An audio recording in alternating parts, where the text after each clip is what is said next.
अस्सलाम वालेकुम everyone, welcome to my YouTube channel optometrist Areeba. आज का हमारा लेक्चर है keratometer and its uses, limitation, principle and the types of keratometer. Keratometer क्या है? ठीक है, केराटोमीटर जो है, केराटो का मतलब है कॉर्निया और मीटर का मतलब है कि मेजरमेंट, कि हम इसमें क्या करते हैं, कॉर्निया की मेजरमेंट करते हैं, कॉर्निया के कर्वेचर की मेजरमेंट करते हैं।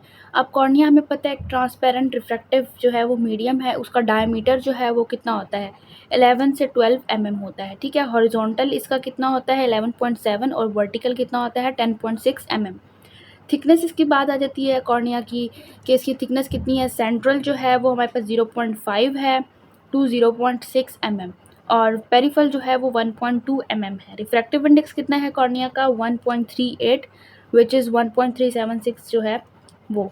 और पावर क्या है 43 to 45 diopter normal. Radius of curvature कितना है, पोस्टीरियर सर्विस का जो है वो 6.5 है और एंटीरियर का कितना है 7.8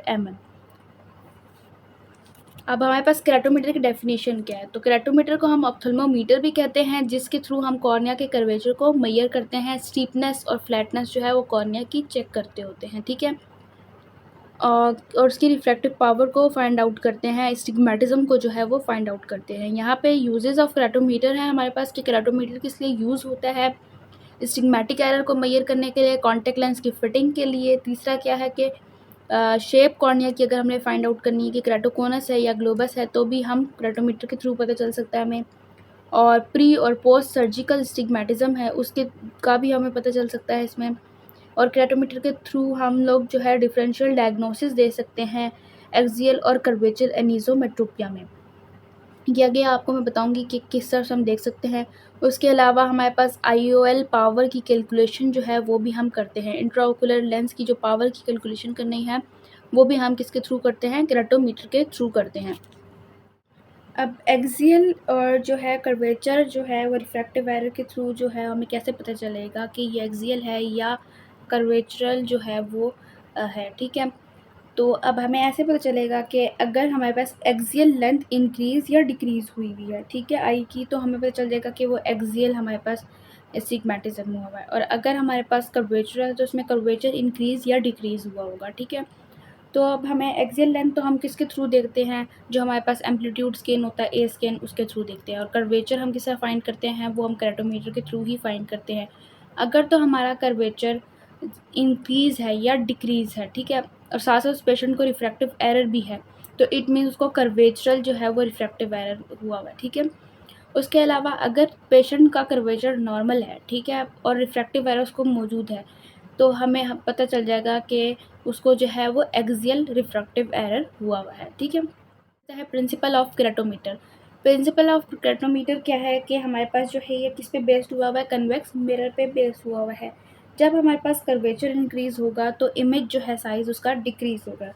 ये डायग्राम है हमारे पास, जैसे अब हमारे पास ऑब्जेक्ट था, उसका जो साइज़ था वो ये ऑब्जेक्ट है। ठीक है, और यहाँ से जो लाइट रेज जा रही हैं कन्वेक्स जो सरफेस है वहाँ से, मिरर से केराटोमीटर के, तो वहाँ से रिफ्लेक्ट होके ये यहाँ पे मीट करी है। तो जो इमेज है ना, कर्वेचर जितना बड़ा है ना, देखिए जितना कर्वेचर बड़ा है उतनी इमेज साइज़ जो है वो हमारे पास क्या है, छोटी है। ठीक है, तो जो इमेज हमारे पास यहाँ बनेगी वो वर्चुअल, इरेक्ट और मैग्नीफाइड इमेज बनेगी। अच्छा, हमने कहा था कि जो केराटोमीटर है वो उसके थ्रू हम जो है base curve of the contact lens भी फाइंड आउट कर सकते हैं। तो बेस कर्व क्या है कि हमारे पास जो है सेंट्रल जो है वो पोस्टीरियर सरफेस होती है कॉन्टैक्ट लेंस की, उसे हम कहते हैं बेस कर्व।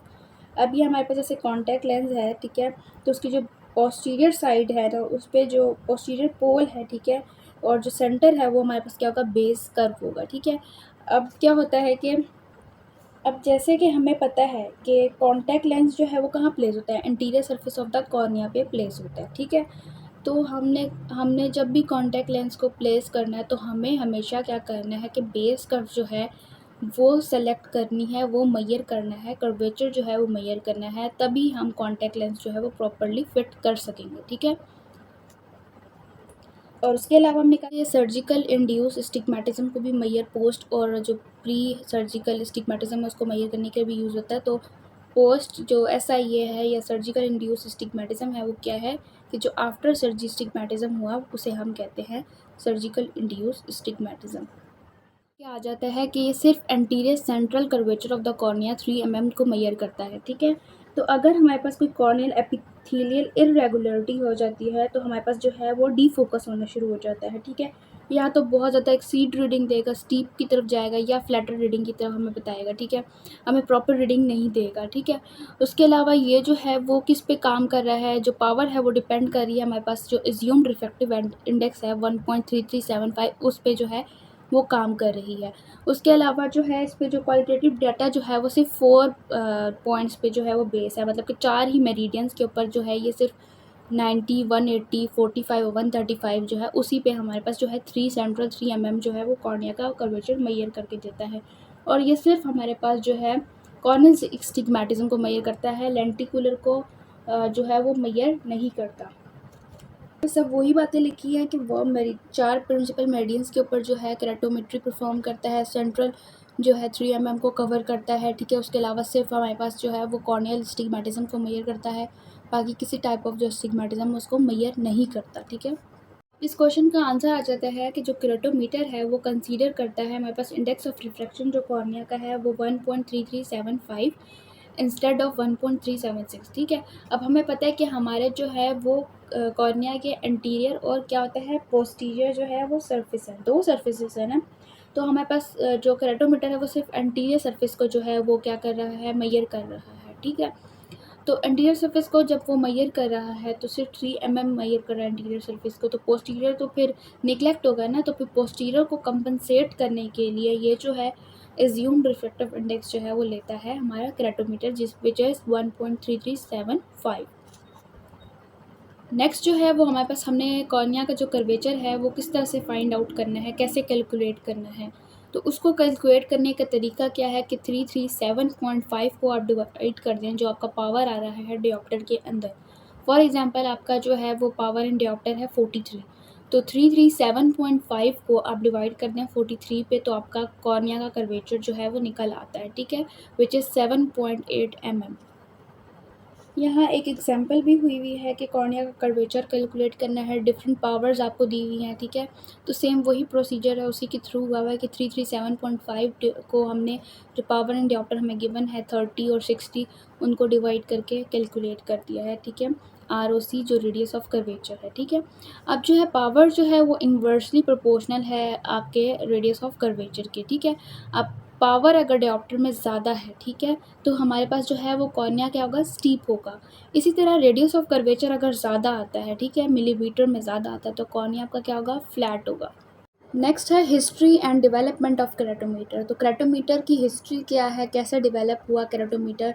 तो 1691 में कॉर्निया का जो है कर्वेचर की डिस्क्रिप्शन होना शुरू हो गई। जो क्रिस्टोफर था शिनर उसने जो है वो बनाया, ठीक है। फर्स्ट मॉडल जो है केराटोमीटर का किसने बनाया, जो इन्वेंट किया वो किसने किया, जेसिस रेम्सडेन ने किया था, ठीक है। और फिर हेनमन वॉन हेलमेट्स ने इन्वेंट किया वही रिवाइज मॉडल, ठीक है। फर्स्ट प्रैक्टिकल जो केराटोमीटर पे परफॉर्म हुआ वो जेवलिन शॉट्स पे जो है वो डेवलप हुआ, बनाया, उस पर परफॉर्म हुआ, ठीक है। इसमें जो डबलिंग प्रिंसिपल इस्तेमाल किया था वो किसने बनाया था, वो रेम्सडेन ने बनाया था, ठीक है। तो टाइप्स ऑफ हमारे पास केराटोमीटर जो है, एक तो हमारे पास ऑटोमेटिक होता है और एक होता है मैनुअल। मैनुअल की 3 टाइप्स है आगे फर्दर, ठीक है। वॉन हेलमेट्स केराटोमीटर है, बॉश एंड लॉम है, जेवलिन शॉट्स केराटोमीटर है, ठीक है। जो वॉन हेलमेट्स हॉल जो केराटोमीटर है उसमें क्या होता है कि हमारे पास जो ऑब्जेक्ट है ना वो फिक्स होती है, जबकि जो इमेजेस हैं वो क्या होती हैं, मूवेबल होती हैं, वेरिएबल इन साइजेस होती हैं, ठीक है। अच्छा, वॉन हेलमेट हॉल्ट्स में हमारे पास 2 पोजीशन केराटोमीटर है, 2 होते हैं, ठीक है। एक होता है वर्टिकल और एक होता है हॉरिजॉन्टल, ठीक है। अब जिसमें ऑब्जेक्ट है ना वो सर्कुलर शेप की होती है, ठीक है। अब इसमें क्या होता है कि हमने कहा कि जो ऑब्जेक्ट है वो हमारे पास फिक्स साइज़ में है और जो हमारे पास इमेजेस है ना वो हमारे पास वेरिएबल साइजेस में होती हैं, ठीक है। अब हमारा काम क्या है कि जो ऑब्जेक्ट है वो तो नहीं मूव करेगा, इमेजेस मूव करेगी। तो ये इमेजेस जो ये 2 नज़र आ रही है हमारे पास सर्कुलर, इनको हमने इस तरह से अलाइन करना है कि जो इनकी 2 लाइंस है ना ये आपस में अटैच हो जाएं, ये ओवरलैप ना करें, ठीक है। ये चीज़ का हमने ख्याल रखना है, ठीक है। तो इस केराटोमीटर में हमारे पास एक सर्कुलर मायर हमें नज़र आ रही है एज एन ऑब्जेक्ट, ठीक है, जो डार्कर में नज़र आ रही है, और जो 2 डॉटेड में है वो हमारे पास इमेजेस हैं, ठीक है। हमारा काम क्या है कि हमने इसको अलाइन करना है और अलाइन इस तरह से करना है कि जो दोनों सर्कल्स हैं उनकी जो एजेस हैं वो आपस में मीट करें, ओवरलैप ना करें। और फिर नेक्स्ट हमने क्या करना है कि जो क्रेटोमीटर है उसका जो डायल है उस पे हम जो है मेजरमेंट्स को रीड करें। जो वर्टिकल क्रेटोमीटर है उसमें क्या होगा कि जो हमारे पास ऑब्जेक्ट्स हैं और जो हमारे पास इमेजेस हैं वो कैसी मिलेंगी, हमें वर्टिकल मिलेंगी। ठीक है, ये इमेज 1 है, ए है और ये बी है। ठीक है, अब हम लोगों ने क्या करना है कि इसमें हमारे पास क्या था कि जो ऑब्जेक्ट है ना और ये जो इमेजेस हैं आपस में अलाइन नहीं है। ठीक है, तो हमने इन दो इमेजेस को जो है वो उनके एजेस को अलाइन करना है। ये देखें जैसे बी इमेज में हमें अलाइंड नज़र आ रहे हैं दोनों जो इसके एजेस हैं वो। इसमें सिंपली हमने ये करना है। अब नेक्स्ट जो हॉरिजॉन्टल होगा ना उसमें हॉरिजॉन्टल रीडिंग के लिए, हॉरिजॉन्टल कर्वेचर देखने के लिए हम क्या करेंगे कि जो हमारा ऑब्जेक्ट होगा वो हॉरिजॉन्टल पोजीशन पे होगा और इमेजेस भी हमारे पास हॉरिजॉन्टल पोजीशन पे अलाइंड होंगी। अब हमने क्या करना है कि इन दोनों के एजेस को इस तरह से अलाइन करना है, ये दोनों सर्कल्स जो सेंटर में इमेजेस हैं वो अलाइन करना है कि हम इनकी रीडिंग जो है वो रिकॉर्ड कर लें। ठीक है, ये ओवरलैप ना कर रहे हों।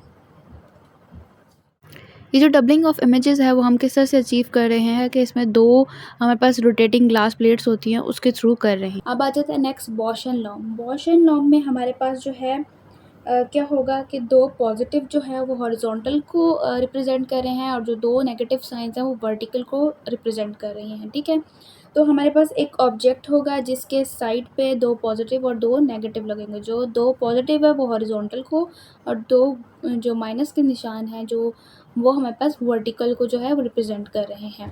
ठीक है, अब इसमें भी हमारे पास ऑब्जेक्ट जो है वो क्या है, फिक्स्ड है और इमेजेस क्या हैं, वेरिएबल हैं। ठीक है, तो हमारे पास क्या है कि सर्कुलर एक मायर है। ठीक है, जो कि हमारे पास ऑब्जेक्ट है, उसके इर्द गिर्द हमारे पास दो प्लस साइन है, दो माइनस साइन है और हमारे पास जो है वो प्लस किसको रिप्रेजेंट कर रहा है, हॉरिजॉन्टल को, और माइनस जो है वो वर्टिकल को।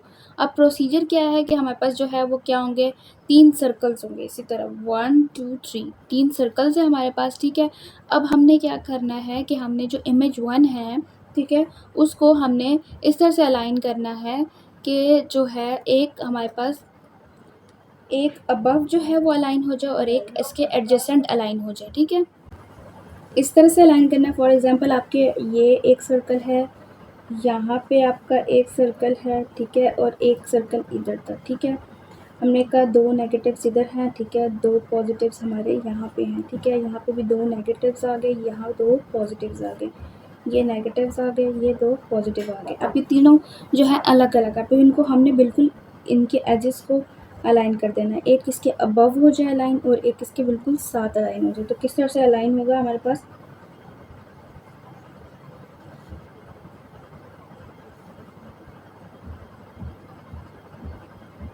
ऐसे अलाइन होगा। ठीक है, तो वही हमारे पास जो साइंस है ना वो भी इसी तरह अलाइन हो जाएंगे। यहाँ पे दो नेगेटिव हैं, यहाँ पे दो पॉजिटिव हैं, यहाँ पे नेगेटिव है, यहाँ पे नेगेटिव है, यहाँ पे दो पॉजिटिव आ गए, यहाँ पे भी पॉजिटिव आ गया और यहाँ पे भी पॉजिटिव, ये नेगेटिव और ये नेगेटिव। इस तरह से अलाइन करने हैं हमने मायर्स को। ये जो है वो हमारे पास वन पोजीशन क्रेटोमीटर है जो बॉश एंड लॉम था। ठीक है, क्योंकि इसमें हमारे पास सिर्फ एक ही पोजीशन में हम लोग जो है वो वर्टिकल में और हॉरिजॉन्टल में ही जो है वो सिंपली अलाइन कर रहे हैं इकट्ठे। ठीक है, उसके बाद इसमें डबलिंग ऑफ इमेजेस कैसे हो रही है कि हम दो प्रिज्म्स को यूज़ कर रहे हैं, एक बेस अप है एक बेस आउट है।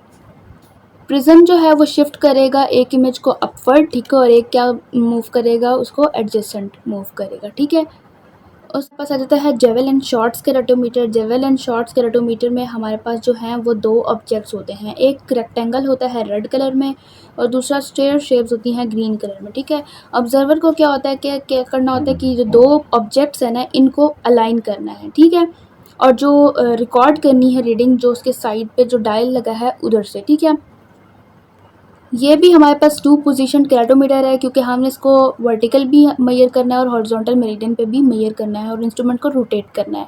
इसमें जो हमारे पास डबलिंग ऑफ इमेजेस हो रही हैं वो थ्रू वॉल्स्टन प्रिज्म हो रही है।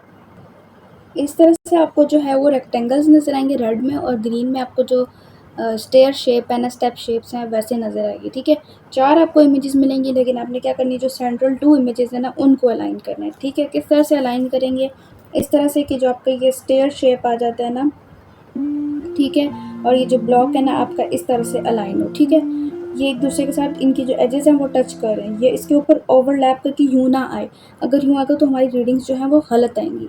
Hope you guys like my video. Do comment, do subscribe.